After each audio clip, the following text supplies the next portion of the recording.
On the first day of the semester, my broke roommate gave me a red berry. She said it was a specialty from her hometown. I didn't have the heart to refuse, so I ate it right there. I never expected that my looks would start to fade, or that my temper would spiral out of control. Everything I'd learned since childhood, dance, equestrianism, began to slip from my memory. My parents and older brother grew increasingly impatient with me, treating me like a disgrace. My roommate, on the other hand, started getting fitter and prettier by the day. Despite never having touched a piano, paintbrush, or chessboard in her life, she suddenly mastered them all, becoming the undisputed campus queen. Even my own parents couldn't stop praising her. Eventually, I realized that every time we took an exam, my roommate's score was an exact match to what I had estimated for myself. I couldn't hold back anymore, and went to confront her, only to overhear my parents talking with her. Bella truly is our biological daughter. With just one achievement drain, she easily took back everything that was supposed to be hers. That was when I learned the truth. The berry my roommate Bella gave me wasn't some hometown snack. And Bella wasn't just some ordinary scholarship student. She was my parents' biological daughter, the one they had found years ago but hid by my side disguised as a charity case. I wanted to confront them, but my brother ran me down with his sports car right then and there. When I opened my eyes again, I was back on that day, the day Bella offered me the red berry as a gift from home. So you like stealing people's achievements? Steal away. This time, I'll make sure you get more than you bargained for. Freshman year. My parents insisted I live in the dorms to experience the campus atmosphere. After standing in formation all morning for orientation drills and organizing my luggage, a red berry was suddenly thrust in front of me. This is a specialty I brought from my hometown. It's for you. Please don't be offended, okay? Her voice was timid, as if she were terrified I'd say no. I paused, looking up to meet Bellachine's cautious gaze. She looked pale and immediately looked away, as if I were some kind of monster. She was exactly like this in my last life. Before I could even speak, I'd already been labeled the bully. Sure enough, Sophie, the roommate sleeping across from me, immediately chimed in. Hey princess, we're going to be sharing a room for 4 years. You aren't going to disrespect her like that, are you? Seriously, the other roommate Sarah added. Or is the princess too high and mighty to hang out with us normal people? I was raised by my grandfather. He always taught me never to look down on anyone. He used to say that regular people were often more sincere than the wealthy, but sometimes their pride is a lot more fragile. In my past life, seeing Bella's apprehension, I had immediately taken the berry and ate it to be polite. The fruit was small and melted in my mouth. I never imagined that one tiny berry would completely destroy my life. After adopting me, my parents were always lukewarm, except for the annual ritual they performed to find their biological relatives. However, they did give me the standard education for a blue blood family. Classical arts were the foundation, horse riding and fencing were standard, sailing and dance were thrown in too. Not wanting to disappoint them, I studied hard and excelled at everything. I had planned to go to a prestigious university in Europe. But right before I left, my mother suddenly said she didn't want me too far from home and forced me into this university. A good school, sure, but far from my dream. That would have been fine. I figured I could apply for grad school abroad later. But as soon as I started here, my life became a nightmare. First, I gained weight for no reason. My skin withered. At 18, I looked 38. Then the skills I had practiced thousands of times, dancing, riding, sailing, fencing, I simply forgot how to do them. The hardest part to accept was the exams. The knowledge was clear in my head, and I wrote everything down perfectly on the paper. But every time I checked my grades, I got a 0. I used my family connections to pull the exam papers and check the security footage. All I saw were blank pages and a video of myself sitting there, never answering a single question. It was like I had taken the test in my imagination. I refused to give up. I kept checking the footage, annoying the student council and the proctors to no end. They whispered behind my back, calling me crazy, saying ugly people act out for attention. In stark contrast to me was my roommate Bella. She went from being a frumpy country girl to a radiant beauty. Her body became perfect, tiny waist, toned legs, and she effortlessly took the title of campus queen. At the same time, she joined tons of clubs and showed insane talent for things she had never touched before. She mastered everything instantly. She became known as the school's genius. People on the campus forums compared us constantly. During those days, every time I opened the app or pulled back my bed curtains, I felt like I couldn't breathe. What hurt the most was how much my parents and brother praised her. It wasn't until I went home for break, mentally shattered, and heard my parents laughing with Bella that I realized the truth. Bella was the biological daughter they had found. They were afraid I would outshine her, so they put us in the same school. They made me eat that fruit to steal every achievement I had earned through sweat and tears. When my brother found me listening, he didn't even ask why I was upset. He decided I was just jealous of Bella and ran me over with his sports car. He reversed over me repeatedly until I took my last breath. They didn't have to do that. I was lucky they adopted me. I owed my life and my success to them. If they had just asked, I would have gladly stepped aside for Bella. But they shouldn't have stolen everything I worked for. And they certainly shouldn't have killed me. Now that I'm back, I looked at the red berry, ignoring the jeers of my other two roommates, and slipped it into my pocket. Thanks. Seeing that I didn't eat it immediately, Sophie sneered. Wow, really playing the princess card, huh? I heard that before the Jiang family adopted you. You were just an orphan. What are you pretending for? Do you need us to steam it and serve it on a silver platter? Sarah giggled. Don't forget your roots, princess. The malice was so thick it felt exactly like my last life. Back then, after my body and face started changing, these two would team up to mock me constantly. I hadn't understood what was happening, so I'd just hide in my bunk and cry. My stomach suddenly growled, giving me an idea. Since Bella loves stealing other people's achievements so much, I'll just gift her everyone's achievements. I'd love to see how my dear mom, dad, and brother clean up that mess. I looked Sophie and Sarah up and down. Before I even spoke, their expressions shifted to insecurity. I spoke lightly. I didn't realize your view of the upper class was so narrow. I shook my head, acting like I couldn't be bothered to explain, and waved the red berry at Bella. Don't worry. This is a gift from a roommate, I wouldn't waste it. It's just that we're about to eat. My family has a habit of eating fruit after meals. But if you guys want it that bad, why don't I give it to you? I reached into my pocket to pull the berry out. The three of them exchanged a quick glance. Sophie shook her head immediately. Bella gave that to you. We wouldn't want to take it. Yeah, exactly. Sarah added, acting like Sophie's echo. I smirked internally. Just as I thought. Whoever eats this berry gets their achievement stolen. Just then my phone pinged. It was a rare message from my mother, Catherine Chu. She told me to get along with my classmates, be kind, and not to act entitled because of my family background. To help me with this, she self-righteously cut my allowance to $500 a month. She froze the cards Grandpa gave me. She demanded I eat only in the cafeteria to experience the life of ordinary people. In my past life, I was so desperate for her attention that I was thrilled by her advice. I immediately told her I was getting along great with my roommates. I not only played nice but also took on all the cleaning duties in the dorm.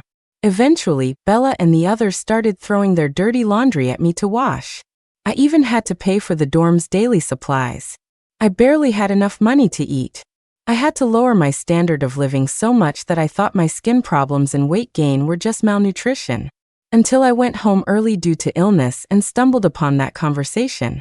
Until I died, and she stood over me, looking down with pure hatred. She said, "Everything you have belongs to me. I'm just taking back what's mine." She had no idea that I was forcibly adopted by the Jiang family.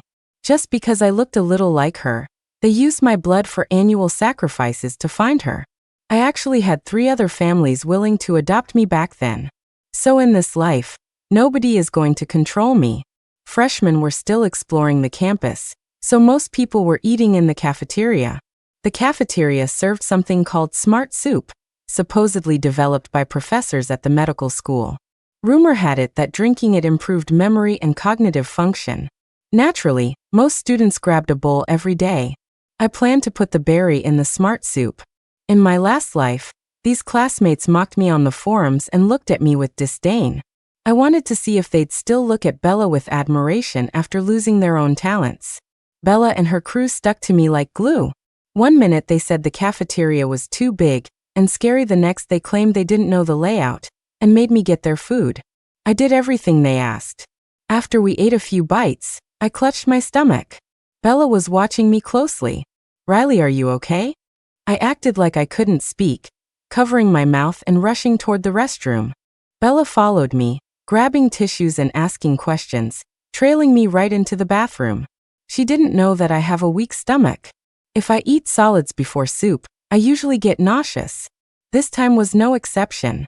I turned around and unleashed a torrential, foul-smelling hell right in front of Bella, successfully gassing her out of the room. As soon as I slipped out the other door, Catherine called. I silenced my phone, grabbed a white lab coat from a rack, and slipped into the kitchen area. To make things efficient, the cafeteria served the smart soup from a tap connected to a massive industrial cauldron in the back. They cleaned out the medicinal herbs once a day. I thoughtfully rinsed the red berry, pretended to slip, and watched as the berry fell right into the boiling cauldron. I slipped out the side door before answering the phone. Catherine's screaming voice immediately assaulted my ears. "Where have you been? Why aren't you answering? Did you give the gift to your roommates? Did you eat with them? Did they give you anything back? Did you keep it safe?" I put it on speaker. Several people walking by turned to look. Before school started, Catherine had prepared expensive gifts for me to give my roommates. Back then, I thought she cared about my social life. Now I realize she just wanted to use me to funnel gifts to Bella. It was only after I gave out the luxury goods that Bella offered me the local specialty. What a calculation. They wanted me to eat the berry, but they set it up as a gift exchange, so I couldn't refuse without looking rude. I suppressed my rage and made my voice sound pained. "Mom, I ate something bad. I just got out of the bathroom. I can't eat right now. Can I skip dinner? I want to go to the campus clinic." Playing the victim? I can do that too. Someone nearby immediately offered help. "Hey, you look terrible. Do you need a hand?"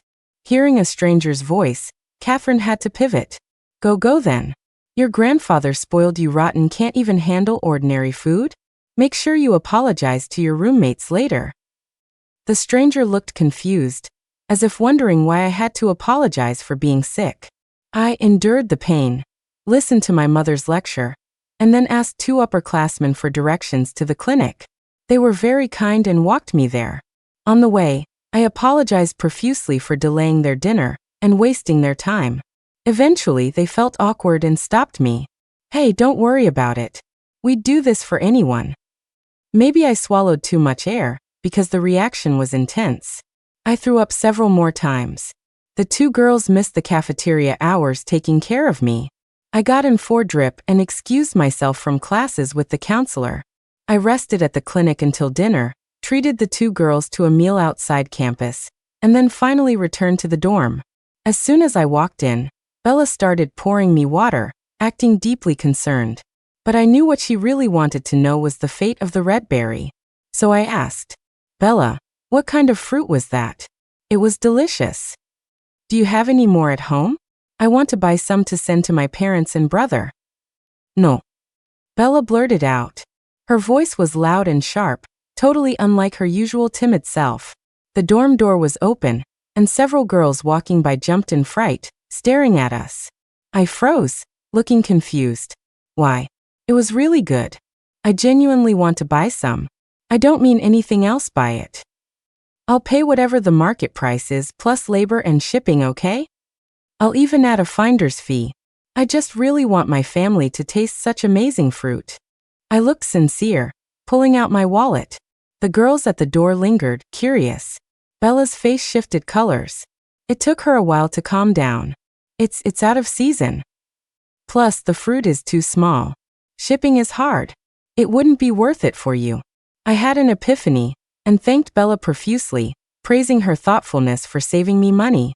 After all, I sighed, I only have $500 for living expenses this month.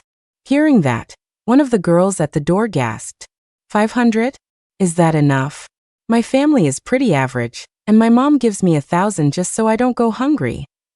I lowered my eyes, my face still pale from the vomiting. My mother says she wants to teach me independence. Everyone looked at me with pity. That night, a post on the school forum blew up.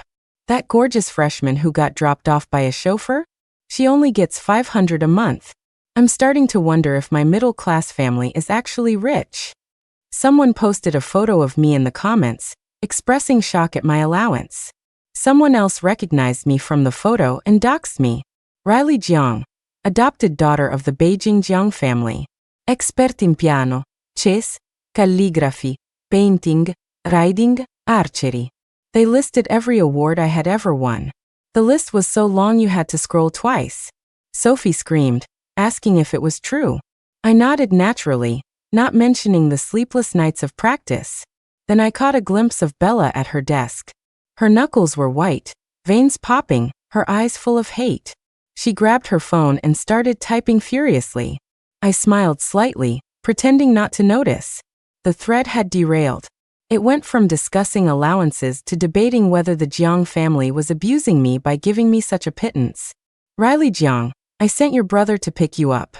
Get your ass back here immediately. Along with the forum drama came Catherine's rage. We tried to teach you independence, and this is how you repay us?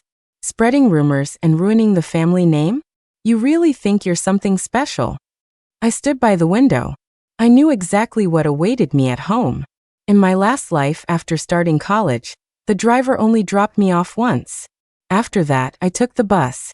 I rarely even took a cab because I had no money. They claimed they were training me, but I had seen the family car picking Bella up several times when I was returning from my part-time jobs. Back then, I told myself not to overthink it. I told myself maybe Bella and my brother were dating. I never imagined they kept me away so Bella could go home more often. This time, I had supposedly eaten the fruit and was causing a scene. If I went back, I might never come out. I closed my eyes. My brother Bryce's twisted, crazy face flashed in my mind. I shuddered. I rushed downstairs to hide, but Bryce was already there. His face was so dark it looked like a storm cloud. He grabbed my wrist and dragged me toward the car. Suddenly, a voice called out from behind. Riley, is that you? We wanted to ask if you'd host the freshman gala this year. Thanks to that forum post, the student council had noticed me early. A group of students approached, looking excited, but their expressions changed to shock when they saw Bryce crushing my arm. I bit my lip. When I looked up, my face was a mask of tragic vulnerability. Brother, can you take a little less blood this year? I really want to help find the real Miss Jiang so she doesn't suffer. But taking blood from the heart, it really hurts. Under the moonlight, a beautiful girl crying, the student council members were horrified. Blood from the heart. Why are they taking heart blood? What is the Jiang family doing? I thought Riley was adopted? Is this how they treat her? Doesn't an adopted daughter's life matter? Actually, in my past life, the Jiangs had stopped the blood rituals that year, switching to a master's spiritual ceremony. Back then, I thought they had given up on finding her, and I felt guilty.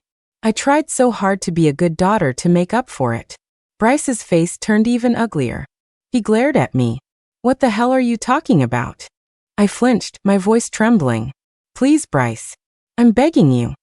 The chest isn't a place you show people easily. The Jiangs, afraid of rumors, always gave me the best scar removal cream. So for years, no one knew about the scars over my heart. Bryce dumped me at the dorm entrance. With everyone watching, forcing me into the car would confirm the abuse allegations.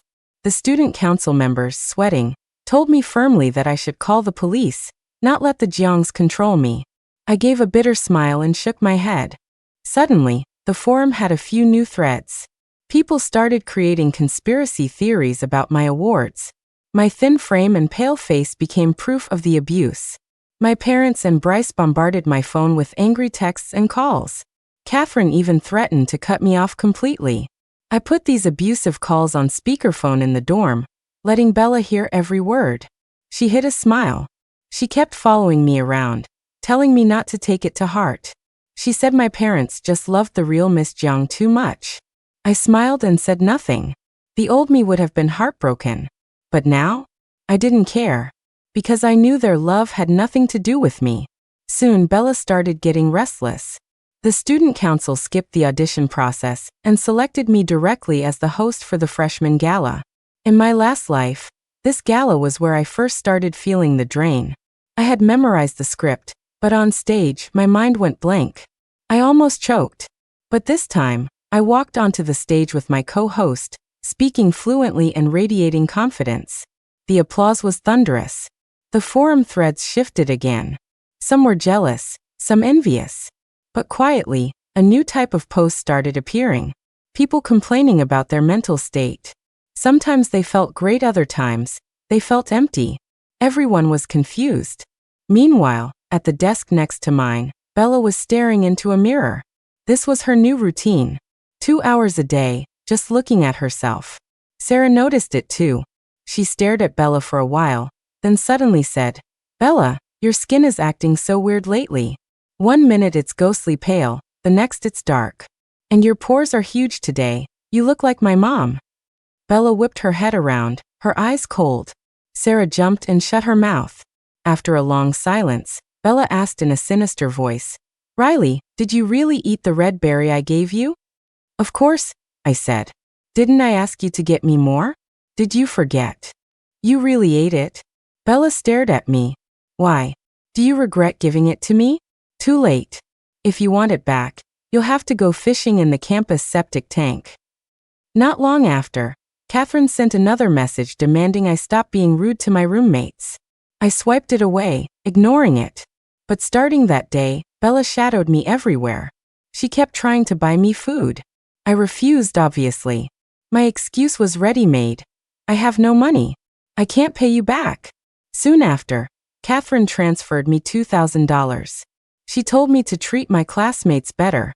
I took the money and immediately got a work-study job serving food in the cafeteria.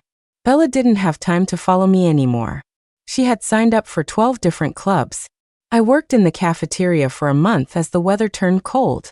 On the weekend, Catherine suddenly came to pick me up for dinner. She said if my roommates wanted to come, they were welcome. I had been adopted at 8. In 10 years, I had eaten at the same table as Catherine maybe 5 times. She had never once cared about my friends. If this wasn't a trap, nothing was. The reason was obvious.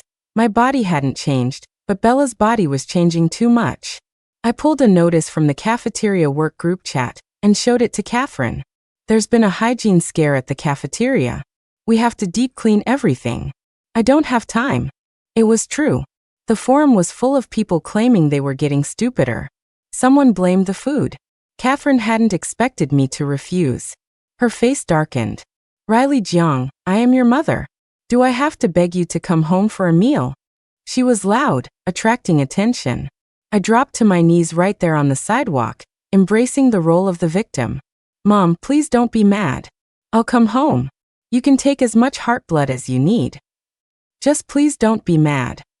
My eyes filled with tears, my shoulders shaking. Catherine froze. Her face cycled through red, purple, and white. She was a terrible actor. Or maybe she just couldn't handle me going off script. She hissed, "Riley, think carefully. If you don't come back now, don't ever come back." Bella popped out of nowhere. "Riley, even if you're unhappy, that's your home. They raised you. Apologize quickly, and your mom will forgive you." Today, Bella must have absorbed someone's makeup skills. She looked like a fairy. I acted surprised to see her. "Bella, why do you look like that? You said you never wore makeup. How are you so good at it?" "Ugh, why are you talking about me? Bella acte delplis. Hurry up and apologize to your mom." "Mom," I whispered, head bowed. "It's not that I don't want to go. It's just, the knife really hurts. Can we take a little less blood this year?" I ripped my shirt open.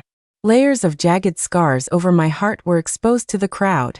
It hurts every time I breathe. Really, tears streamed down my face. Bella froze. Catherine froze. She never expected I would strip in public. The students around us stared at the scars in horror. Then someone screamed, "Holy shit, that's murder. Stabbing the heart for blood? That's attempted murder." The crowd exploded. I quickly covered my chest, shaking my head, tears flying. No, no. My mother just loves her biological daughter too much. It's over, someone gasped. The Jiangs brainwashed her. Look at those scars. They've done it dozens of times. She said it hurts to breathe. Is there a med student here? Someone check her. A student rushed over, dropping a stack of books, and grabbed my wrist to check my pulse. Catherine finally snapped out of it, her face ashen. I raise you and this is the thanks I get. She turned and stormed off. Mom. I pushed the med student away and chased after her, trembling. But after a few steps, I tripped and fell hard, scraping my knees. The students swarmed around me. Catherine didn't look back. Her car sped away, leaving a cloud of exhaust. Bella stood outside the crowd, her eyes gleaming with satisfaction. I caught her gaze, rolled my eyes back, and fainted amidst the screams of the crowd. I became a living case study for the medical school. The administration asked if I wanted help taking legal action. I refused. I said that although the adoption wasn't my choice, they had raised me for years. I had to be grateful. This statement was leaked online. People called me the brainwashed Cinderella. The Jiang Corporation had fans, and many didn't believe the abuse allegations. But my schoolmates defended me fiercely online. Amidst the chaos, Bella looked at me and said, "Riley, isn't this bad? They did raise you after all." She was bent over a desk drawing industrial blueprints. She had never studied architecture, yet she drew like a possessed master. Her face, however, was looking rough. Her eyebrows were thick and bushy, her nose bulbous. She looked less like a girl and more like a trucker. But her body was the opposite. Huge chest, gravity-defying rear, but legs that looked like they could squat 300 pounds. It was grotesque. I lay on my bed stretching, scrolling through forum posts of students wailing about their lost talents. I said casually, "Bella, since when do you know architecture? It's like that upperclassman's talent jumped into your body." "Bella stiffened." She stammered, "I'm impossible. I just felt like drawing." "Yeah," I said. "That guy practiced for years and lost it all overnight." I tooted. "And this guy? Trained his kicks since childhood. Gone." Bella went silent. I smirked. In my last life, she acted so arrogant. Turns out her nerves are paper thin. The university launched investigations into every department, but couldn't find a cause for the mass amnesia. More and more students were affected. Even some professors suddenly forgot their life's work. Bella grew increasingly anxious, because she realized that among the victims, I wasn't one of them. My body hadn't changed. In fact, I easily won the Campus Go tournament. As finals approached, the atmosphere on campus was terrifying. Bella started bringing me food and drinks constantly. I kept refusing. "Can't afford to pay you back." She tried to force it on me, so I moved into the library. Exams came and went. I answered every question perfectly, just like always. After exam week came winter break. In my last life, I went to stay with Grandpa. This time my father arranged a job for me in the company's PR department. He even rented me a small apartment near the office, so I could live alone. Bella pursed her lips at me.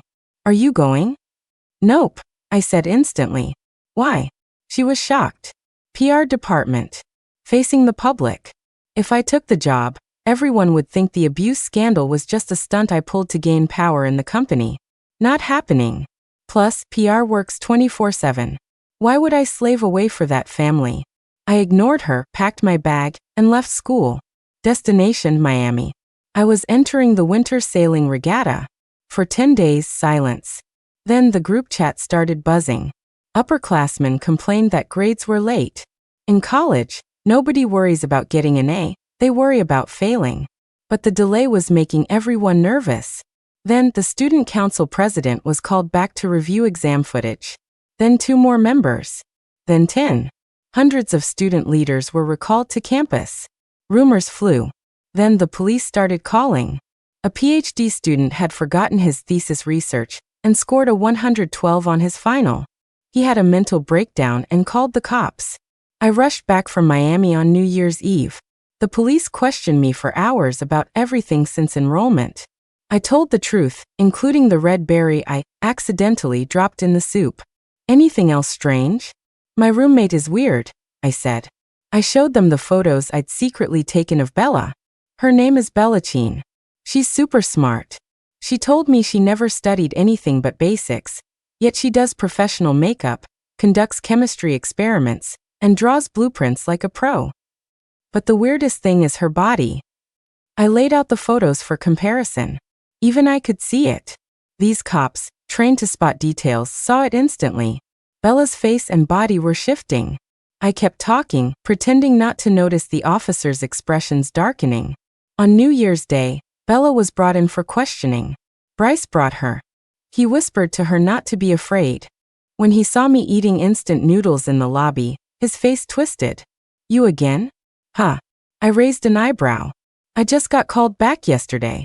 I heard everyone got the same score on finals. The cops said we all had to come back. Bella turned pale. Everyone. Yeah, I smiled, enunciating clearly. The whole school. She almost collapsed. Bryce looked at Bella, wanted to say something, but swallowed it. Just then, the PhD student who called the cops stormed down the hallway. Is that Bellachine? He didn't wait. He punched Bella so hard she flew backward. Bryce tried to stop him, so the furious student beat Bryce's face in. I dodged left and right with my noodle bowl, narrowly avoiding spilling hot soup on Bella thanks to a helpful officer. I sat down to watch the show. After the brawl, Bryce screamed at the police. The officer ignored him and looked straight at Bella. So Miss Cheen, do you want to know your score? Bella wanted to shake her head, but reality forced a nod. 17.5 million. Everyone in the lobby froze. Bella's lips trembled. Her teeth chattered. She looked at Bryce. Before Bryce could comfort her, the police dragged her into interrogation. They took her phone. Her chat logs with the family were recovered immediately. My mother, Catherine, had gotten the red berry from a master in Thailand. As long as I ate it, Bella would absorb my achievements. The chats discussed how to drain my last drop of value to lift Bella up. Bella broke down instantly. I am the real Miss Jiang. My parents just wanted to help me get back what's mine. What did we do wrong? Her scream echoed. The students who lost their talents went berserk. Bryce and Bella had to be escorted out under heavy guard. She pointed at me screaming, "It's your fault. You did this on purpose. You didn't want me to come back." I stood there holding my noodles, looking innocent. I didn't know you were their daughter." She tried to kick me. This time I didn't block it. The Jiang family was exposed online. Watching the ferocious alumni tear them apart, I felt nothing. I used to be like them, broken, my faith in the world shattered. I had to endure their mockery. Now they were just experiencing what I went through. Bella and Bryce were detained. Rigging a university exam, defrauding students, and using superstitious means to cause bodily harm was a heavy crime. The Jiang parents were summoned. They tried to cut ties with Bryce and Bella to save themselves. I went to see Bella and delivered the good news. Her face, shifting between beautiful and monstrous, contorted in a scream. Why? Why? I learned that initially, she was timid. It was the Jiangs who taught her entitlement. Especially Catherine. The achievement drain was her idea. I decided to help poor Bella. I hired a reporter to film her face. When the footage of her shifting, melting face hit the news, Jiang Corp's stock tanked.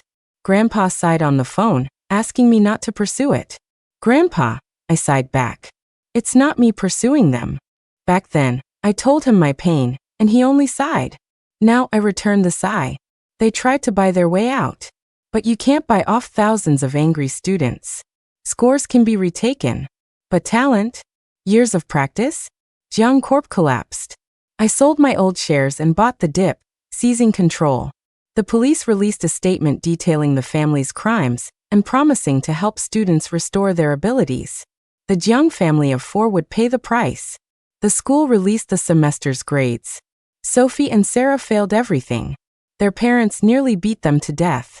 The prosecution was a slam dunk. Bella, her parents, and Bryce were sentenced to 5 years for fraud and assault. Bella was expelled and blacklisted from education. Grandpa, frail and shaking, tried to hold the company together.